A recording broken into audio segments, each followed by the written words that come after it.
I see you know it. Who was the really quiet Beatle? George. Who was the intellectual? John. And who was the cute one? Paul. Still cute, still cute, still cute. Well, I heard Paul interviewed by Stephen Colbert years ago. And he said something that I thought was surprising. He said, Stephen, you know, everybody thinks that John and I wrote all the songs. And we wrote a lot of them. But what you probably don't know is that the Beatles never recorded a single song unless all four Beatles contributed to it, weighed in, and agreed it was ready to be recorded. Because what the Beatles had that a lot of other bands of the time didn't have, which is why I think their music has lasted when a lot of other bands have not, is they have teamwork. The best researcher on teamwork is a man named Richard Hackman, who taught for years at Harvard, who was the world's greatest expert on teams. He studied teams everywhere you could possibly imagine. In business, in nonprofits, even when he put his own graduate students in teams, he studied them. And he did it all over the world as a consultant, and he wrote about it. A book is called Leading Teams, a phenomenal book. He said that people make some typical mistakes when they're in charge of teams, and you can rectify them. Here's what the best teams have. The best teams typically stay together for a long period of time.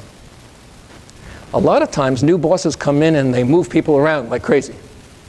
He said that's not a good idea. You got to analyze how each team operates and find out what they need in order to support their work. My favorite example is he studied airplane flight crews, and he discovered that almost 90% of accidents, preventable accidents, occurred on the first day a flight crew was working together.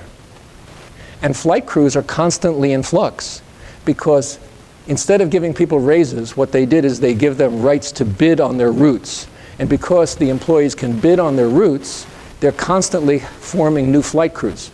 So when my wife and I were traveling around the country when I was doing consulting, after I read this, I used to say, like real nonchalant, I'd say to the flight attendant, so how long y'all been working together?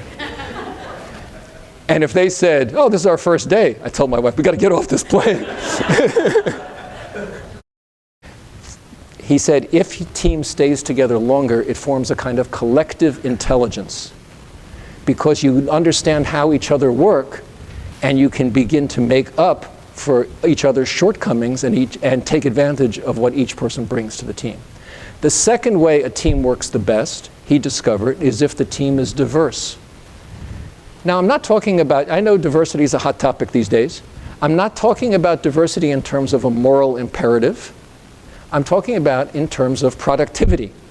Because what he said is the more diverse teams that he studied were the most creative problem solvers and the best teams and the most productive teams. So when you're interviewing candidates and you want to add people to your team, I know everybody says we want to go with merit. Yes, absolutely, go with merit. You should only pick the best employees who bring the most to the table. But the thing that we tend to forget about is what can these candidates give to our team that our team lacks? What's missing in our team that we need?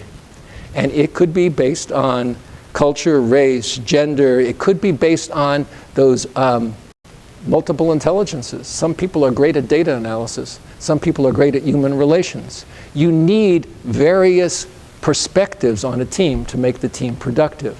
So longer lasting teams and more diverse teams make better teams.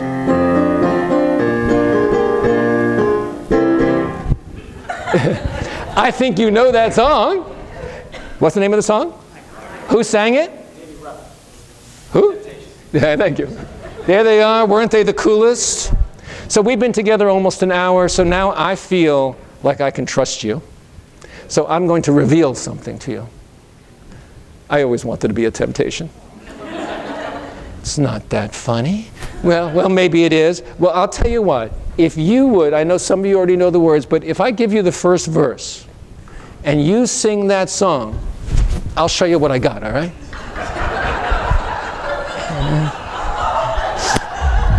You ready? Give me a little snap.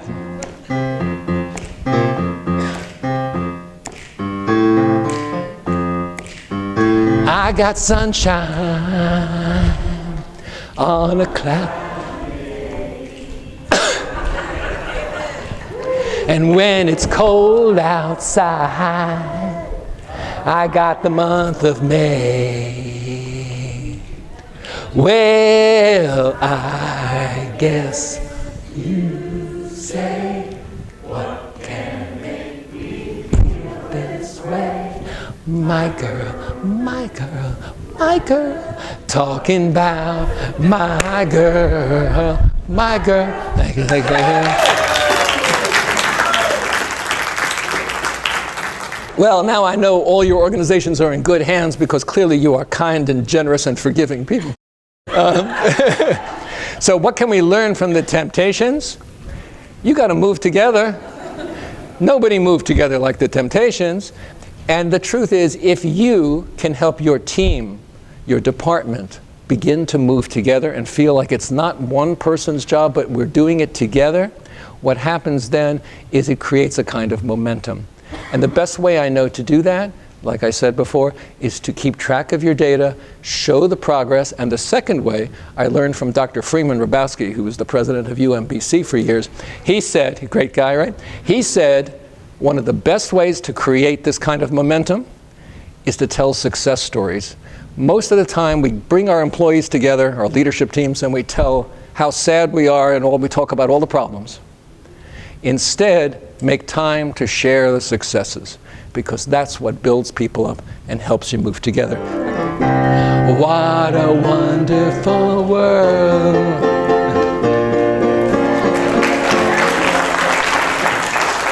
What I'm asking you to do is think about this. Today we did Lead Like the Legends because they were music legends, but if you are sincere, if you're optimistic, if you don't accept any limits on you or your employees, if you keep putting the message across about the vision and mission of your organization, if you bring that high energy and daring to work, if you get the whole place to move together, and most important, you went into leadership because of something driving you inside you that wants to do something really good in life, if you show people that kind of authenticity of who you really are, this is what I promise will happen. You will become the legends that the people you work with will never forget, and there is no greater legacy than that. Thank you, Leadership Frederick. It was a pleasure working with you.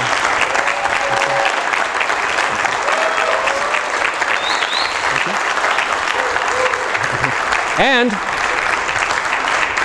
if you're wondering, would this guy come to your organization to speak? He would.